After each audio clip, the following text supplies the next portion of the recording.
بسم الله الرحمن الرحيم അസ്സലാമു അലൈക്കും വറഹ്മത്തുള്ളാഹി വബറകാതുഹു. സമസ്ത മദ്രസകളിലെ വാർഷിക പരീക്ഷയുമായി ബന്ധപ്പെട്ടുള്ള ചോദ്യോത്തരങ്ങൾ വിശകലനം ചെയ്യുന്ന വീഡിയോയിലേക്ക് നിങ്ങളെ ഹൃദ്യമായി സ്വാഗതം ചെയ്യുകയാണ്. ഈ വീഡിയോയിൽ നമ്മൾ 2ാം ക്ലാസ്സിലെ ഫിഖ് എന്ന വിഷയത്തിൻ്റെ ചോദ്യോത്തരങ്ങളാണ് നോക്കുന്നത്. ഇവിടെ ആദ്യത്തെ ആക്ടിവിറ്റി ആയിട്ട് വന്നിട്ടുള്ളത് യോജിച്ചവ ചേർക്കാം. അധിക പരീക്ഷകൾക്കും ആദ്യ ഭാഗങ്ങളിലൊക്കെ ഉണ്ടാകുന്ന ആക്ടിവിറ്റിയാണിത്. 5 ചോദ്യങ്ങളാണുള്ളത്. ആ ചോദ്യങ്ങൾക്കൊക്കെ യോജിക്കുന്ന ഉത്തരങ്ങൾ മുകളിൽ ബ്രാക്കറ്റിൽ കൊടുത്തിട്ടുണ്ട്. നമ്മൾ ശരി ഏതാണ് എന്ന് നോക്കി ഉറപ്പിച്ചതിന് ശേഷം ചോദ്യത്തിൻ്റെ നേരെ എഴുതി കൊടുക്കുകയാണ് വേണ്ടത്. നമുക്ക് ഓപ്ഷൻസുകളൊന്ന് വായിച്ച് നോക്കാം. ഉത്തരങ്ങൾ എന്തൊക്കെയാണ് ബ്രാക്കറ്റിലുള്ളത്? ഭ്രാന്ത്, ഖിബിലക്ക് നേരെ, ഫാത്തിഹയുടെ മുമ്പ്, സ്ത്രീകൾക്ക്, ഫാത്തിഹക്ക് ശേഷം. ഇങ്ങനെ കുറച്ച് ഉത്തരങ്ങളാണ് ബ്രാക്കറ്റിൽ കൊടുത്തിട്ടുള്ളത്. ഇനി ചോദ്യങ്ങൾ വായിച്ചു നോക്കുക. 1ാമത്തെ ചോദ്യം, ഇഖാമത്ത് മാത്രം സുന്നത്താണ്. ബാങ്കിൻ്റെ ഇഖാമത്തിൻ്റെയൊക്കെ പാഠം പഠിച്ചല്ലോ. അതിൽ പറഞ്ഞിട്ടുണ്ട് പുരുഷന്മാർക്ക് ബാങ്കും ഇഖാമത്തും സുന്നത്താണ്, എന്നാൽ സ്ത്രീകൾക്ക് ഇഖാമത്ത് മാത്രമേ സുന്നത്തുള്ളൂ എന്ന് പഠിച്ചിരിക്കണമല്ലോ. അപ്പോൾ ഇവിടെ ഓപ്ഷൻസിൽ സ്ത്രീകൾക്ക് എന്നുണ്ട്. അപ്പോൾ അതാണ് അവിടുത്തെ ശരിയായ ഉത്തരം. അപ്പോൾ അതാണ് അവിടേക്ക് എഴുതേണ്ടത്. 2ാമത്തെ ചോദ്യം എന്താ? അഊദ് ഓതണം. അഊദ് ഓതേണ്ടത് എപ്പോഴാണ്? ഓപ്ഷൻസ് ഇങ്ങനെ വായിച്ചു നോക്കിയാൽ നമുക്ക് കിട്ടും. അതാ ഫാത്തിഹയുടെ മുമ്പ്. 3ാമത്തെ ഓപ്ഷൻസ് ഉത്തരം നോക്കൂ, ഫാത്തിഹയുടെ മുമ്പ്. അഊദ് ഓതേണ്ടത് ഫാത്തിഹയുടെ മുമ്പാണല്ലോ. അപ്പോൾ അതാണ് അവിടെ ആൻസറായിട്ട് വരിക. 3ാമത്തെ ചോദ്യം എന്താ? ആമീൻ പറയണം. ഫാത്തിഹ ഓതി കഴിഞ്ഞിട്ടല്ലേ നമ്മൾ ആമീൻ പറയുക. അപ്പോൾ ഇവിടെ ഓപ്ഷൻസിൽ ഇങ്ങനെ നോക്കിയാൽ അവസാനത്തെ ഓപ്ഷൻസ് നോക്കൂ, ഫാത്തിഹക്ക് ശേഷം. അതാണ് ഇവിടുത്തെ ഉത്തരം. ആമീൻ പറയണം ഫാത്തിഹക്ക് ശേഷം. ഈ 4ാമത്തെ ചോദ്യം എന്താ? ബുദ്ധിയുടെ ബോധം നീങ്ങുന്ന ഒരു കാര്യം. ബുദ്ധിയുടെ ബോധം നീങ്ങുന്ന ഒരു കാര്യം ഇങ്ങനെ വായിച്ചു നോക്കിയാൽ നമുക്ക് കിട്ടും. ആദ്യത്തെ ഓപ്ഷൻസ് തന്നെ അതാണ്, ഭ്രാന്ത്. അതാണ് അതിൻ്റെ ആൻസർ, ഭ്രാന്ത്. ഇനി 5ാമത്തെ ചോദ്യം എന്താ? പള്ളികളിൽ കാണുന്ന മിഹ്റാബ്. പള്ളികളിലൊക്കെ മിഹ്റാബ് ഉണ്ടാവുമല്ലോ, അതുമായി ബന്ധപ്പെട്ട ഏത് ഉത്തരം അതിലുള്ളത്? നമുക്ക് വായിച്ചു നോക്കിയാൽ 2ാമത്തെ ഓപ്ഷൻസ് നോക്കൂ, ഖിബിലക്ക് നേരെ. അപ്പോൾ നമ്മൾ പഠിച്ചിട്ടുണ്ട് പള്ളികളിൽ കാണുന്ന മിഹ്റാബ് ഖിബിലക്ക് നേരെയാകുന്നു എന്നൊക്കെ പഠിച്ചിട്ടില്ല. അപ്പോൾ അതാണ് ഇവിടുത്തെ ആൻസർ. ഇനി ഉത്തരങ്ങളൊന്നും കൂടി വായിക്കാം. 1, ഇഖാമത്ത് മാത്രം സുന്നത്താണ്. അതിനോട് യോജിക്കുന്ന ഉത്തരം സ്ത്രീകൾക്ക്.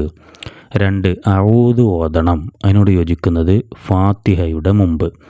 3, ആമീൻ പറയണം. അതിനോട് യോജിക്കുന്ന ഉത്തരം ഫാത്തിഹക്ക് ശേഷം.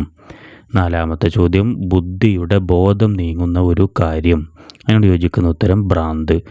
5ാമത്തത്, പള്ളികളിൽ കാണുന്ന മിഹ്റാബ്. അതിനോട് യോജിക്കുന്ന ഉത്തരം ഖിബിലക്ക് നേരെ. 2ാമത്തെ ആക്ടിവിറ്റി 2 വീതം എഴുതാം. ഇങ്ങനത്തെ ആക്ടിവിറ്റികളും അധിക പരീക്ഷകൾക്കും അധിക പേപ്പറിലും ഉണ്ടാവാറുണ്ട്. 2 വീതം എഴുതാനോ അല്ലെങ്കിൽ 1 വീതം എഴുതാനോ ഒക്കെ ആയിട്ടുണ്ടാവാറുണ്ട്. ഇനി ഇവിടെ എന്താണ്? 4 ചോദ്യങ്ങളാണ് ഇവിടെ ഉള്ളത്. 4 ചോദ്യങ്ങൾക്ക് ഈ 2 ഉത്തരങ്ങളാണ് എഴുതി കൊടുക്കേണ്ടത്. അതിനേക്കാൾ കൂടുതൽ ഉത്തരങ്ങൾ നമ്മൾ പഠിച്ചിട്ടുണ്ടാവും. പക്ഷേ ഇവിടെ 2 എഴുതിയാൽ മതി. പഠിക്കുമ്പോൾ നമ്മൾ മുഴുവനായിട്ട് പഠിക്കുക. ഏതാണ് ചോദ്യം വരിക, ഏതാണ് എഴുതേണ്ടി വരിക നമുക്കറിയില്ലല്ലോ. അപ്പോൾ എല്ലാതും പഠിക്കാൻ വേണ്ടി ശ്രദ്ധിക്കുക. എന്താണ് 1ാമത്തെ ചോദ്യം? നിസ്കാരത്തിൻ്റെ ഷർത്തുകൾ. നിസ്കാരത്തിൻ്റെ ഷർത്തുകൾ നമ്മൾ 3ാമത്തെ പാഠത്തിൽ 5 ഷർത്തുകൾ പഠിച്ചല്ലോ. അതിൽ നിന്ന് ഏതെങ്കിലും നിങ്ങൾക്ക് ഇഷ്ടപ്പെട്ട അല്ലെങ്കിൽ എഴുതാനോ പഠിക്കാനൊക്കെ സുഖമുള്ളത് പഠിച്ചു വെക്കുക, എളുപ്പമുള്ളത് എഴുതുക. 1 എന്താണ്? സമയം ആയെന്നറിയുക. അതാണ് ഒരു ഷർത്ത്. 2ാമത്തത് മറ്റൊന്ന് വുളൂ ചെയ്യുക. 3ാമത്തത് നജസിൽ നിന്ന് ശുദ്ധിയാവുക. 4ാമത്തത് ഔറത്ത് മറക്കുക. 5ാമത്തെ ഖിബിലക്ക് മുന്നിടുക. ഇങ്ങനെ 5 ഷർത്തുകൾ നമ്മൾ പഠിച്ചിട്ടുണ്ട്. അതിലേതെങ്കിലും 2 ഇവിടെ എഴുതാനുള്ളത്. ഇനി 2ാമത്തെ ചോദ്യം എന്താ? ഫർള് നിസ്കാരങ്ങൾ. ഫർള് നിസ്കാരങ്ങൾ നമുക്കറിയാലോ, 5 വക്ത് ഫർള് നിസ്കാരങ്ങളാണുള്ളത്. അതിൽ നിന്ന് 2 എഴുതേണ്ടത്. ഏതൊക്കെയാണ് നമുക്കറിയാം? ളുഹർ, അസ്ർ, മഗ്രിബ്, ഇശാ, സുബ്ഹ്. അപ്പോൾ ഇന്ന് ഏതെങ്കിലും 2 ഇവിടെ എഴുതാനുള്ളത്. ചിലപ്പോൾ പരീക്ഷകൾക്ക് മുഴുവൻ എഴുതാനും വരും, പറയാൻ പറ്റൂല. 3ാമത്തെ ചോദ്യം എന്താ? വുളൂഇൻ്റെ ഷർത്തുകൾ. വുളൂഇൻ്റെ ഷർത്തുകൾ ഇതുപോലെ തന്നെ 5 ഉണ്ട്. നമ്മൾ 5ാമത്തെ പാഠത്തിൽ ശരിയായി വുളൂ ചെയ്തുവോ എന്നുള്ളൊരു പാഠമുണ്ടല്ലോ, ആ പാഠത്തിൽ പഠിച്ചില്ലേ വുളൂഇൻ്റെ ഷർത്തുകൾ ഏതൊക്കെയാണ്? 1, വുളൂ ചെയ്യുന്ന വെള്ളം തൊഹൂറായിരിക്കണം. 2, വുളൂഇൻ്റെ അവയവങ്ങളിൽ വെള്ളം ചേരുന്നതിന് തടസ്സങ്ങൾ ഉണ്ടാവരുത്. 3. വെള്ളത്തിൻ്റെ അവസ്ഥയെ മാറ്റുന്ന മഷി, ചായം മുതലായവ അവയവങ്ങളിൽ ഉണ്ടാവരുത്. 4. കഴുകേണ്ടുന്ന അവയവങ്ങളിൽ വെള്ളം ഒലിപ്പിക്കണം. 5. മൂത്രവാർച്ച പോലെ പതിവായി അശുദ്ധിയുള്ളവർ നിസ്കാരത്തിൻ്റെ സമയം ആവുകയും ആയെന്നറിയുകയും ചെയ്ത ശേഷം വുളൂ ചെയ്യണം. അപ്പോൾ ഇങ്ങനെ 5 കാര്യങ്ങളാണ്. നമ്മളൊക്കെ പഠിച്ചു വെച്ചിട്ടുണ്ടാവും, ഇല്ലെങ്കിൽ പഠിക്കുക. പിന്നെ ഇവിടെ 2 എണ്ണമാണ് എഴുതാനുള്ളത്. ഇനി 4ാമത്തെ ചോദ്യം എന്താ? സുബ്ഹിൻ്റെ ബാങ്കിൽ പ്രത്യേകമായുള്ള 2 പദങ്ങൾ. ബാങ്കൊക്കെ നമുക്കറിയാലോ, അതിൽ സുബ്ഹ് ബാങ്കിന് ചെറിയ പ്രത്യേകത ഉണ്ട്. ആ പ്രത്യേകമായുള്ള ആ 2 പദങ്ങളുണ്ടല്ലോ, അത് എഴുതിക്കാനാണ്. നമുക്കറിയാം ഏതാണത്. അസ്വലാത്തു ഖൈറും മിനന്നൗം. അതെന്നെ 2 വട്ടം പറയണമല്ലോ. അപ്പോൾ അസ്വലാത്തു ഖൈറും മിനന്നൗം, ഇങ്ങനെയാണ് ഇവിടെ അതിൻ്റെ ആൻസറായിട്ട് വരിക. ഉത്തരങ്ങളൊന്നും കൂടി വായിക്കാം. 1. നിസ്കാരത്തിൻ്റെ ഷർത്തുകൾ. 1. സമയമായെന്നറിയുക. 2. വുളൂ ചെയ്യുക. 2. ഫർള് നിസ്കാരങ്ങൾ: ളുഹർ, അസ്ർ, മഗ്രിബ്, ഇശാ, സുബ്ഹ്. 3. വുളൂഇൻ്റെ ഷർത്തുകൾ: 1. വുളൂ ചെയ്യുന്ന വെള്ളം തൊഹൂറായിരിക്കണം. 2. കഴുകപ്പെടുന്ന അവയവങ്ങളിൽ വെള്ളം ഒലിപ്പിക്കണം.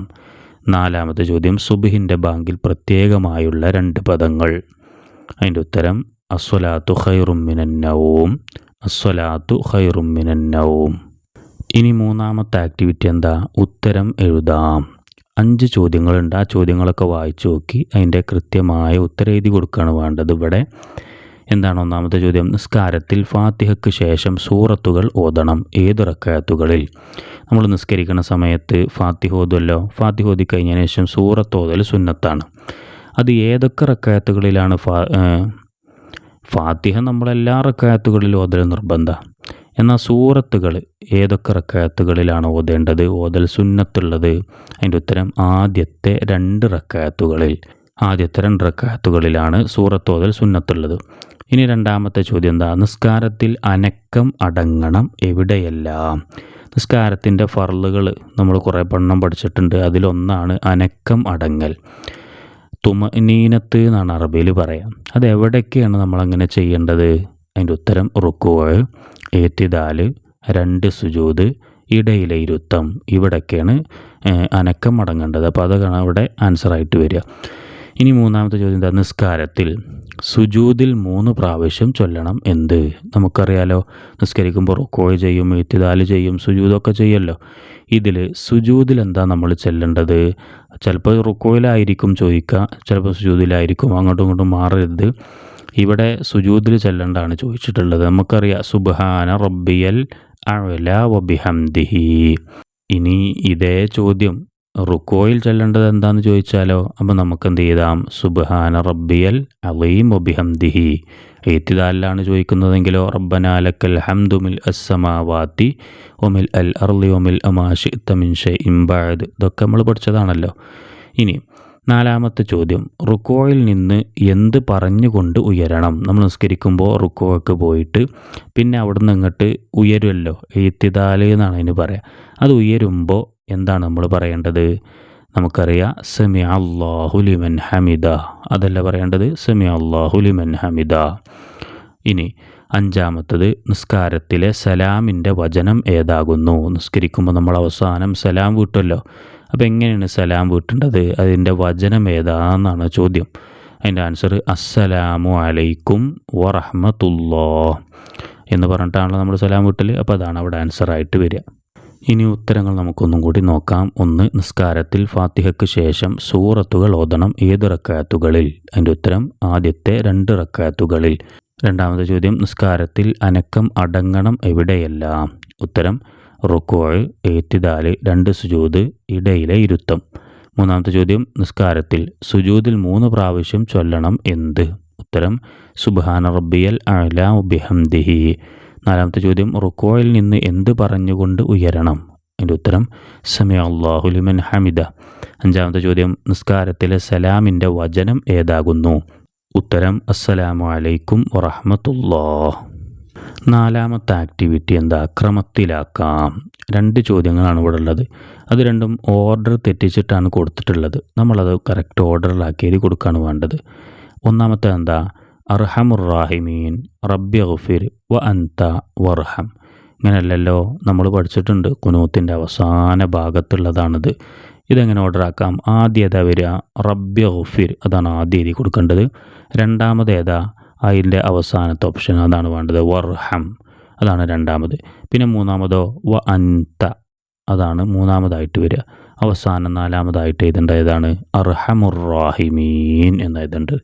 അപ്പോൾ അതെങ്ങനെ വരും? റബ്ബി ഗഫിർ വർഹം വ അൻത അർഹമുർ റാഹിമീൻ, അങ്ങനെയാണ് വരിക. ഇനി രണ്ടാമത്തെ നോക്കൂ, വ അലാ ഇബാദില്ലാഹി അസ്സലാമു അലൈന അസ്സാലിഹീൻ. നമ്മൾ അത്തഹിയാത്തിൻ്റെ ഒരു ഭാഗത്തുള്ളതാണത്. എങ്ങനെ അത് നമുക്ക് ഓർഡറായി കൊടുക്കുക? ആദ്യം അതാ വരിക അസ്സലാമു അലൈന, അതാണ് ആദ്യം വരിക, അസ്സലാമു അലൈന. പിന്നെ രണ്ടാമത് ഏതാ വരിക? വ അലാ ഇബാദില്ലാഹി, അതാണ് രണ്ടാമത് വരിക. പിന്നെ അവസാനം അസ്വാലിഹീൻ എന്നാ വരിക. അപ്പോൾ അതങ്ങനെ നമുക്ക് ഓർഡറാക്കി പറയാം. അസ്സലാമു അലൈന വ അലാ ഇബാദില്ലാഹി സ്വാലിഹീൻ. ഉത്തരങ്ങളൊന്നുകൂടി പറയാണ്. ഒന്നാമത്തത് റബ്ബി ഗഫിർ വർഹം വ അൻത അർഹമുർ റാഹിമീൻ. രണ്ടാമത്തത് അസ്സലാമു അലൈന വ അലാ ഇബാദില്ലാഹി അസ്സാലിഹീൻ. ഈ വീഡിയോ ഇവിടെ അവസാനിക്കുകയാണ്. നമ്മുടെ ചാനലിൽ മദ്രസ വിദ്യാർത്ഥികൾക്ക് വളരെ ഉപകാരപ്രദമായ വീഡിയോകളാണ് ഉണ്ടാവുക. അതുകൊണ്ട് ചാനലൊന്ന് സബ്സ്ക്രൈബ് ചെയ്തു എന്ന് ഉറപ്പുവരുത്തുക. അല്ലാഹു തആല നമ്മുടെ പഠനവും പരീക്ഷകളും സ്വീകരിക്കട്ടെ, ഉന്നതമായ വിജയം പ്രദാനം ചെയ്യട്ടെ എന്ന് പ്രാർത്ഥിക്കുന്നു. അസ്സലാമു അലൈക്കും വറഹ്മത്തുള്ളാഹി വബറകാതുഹു.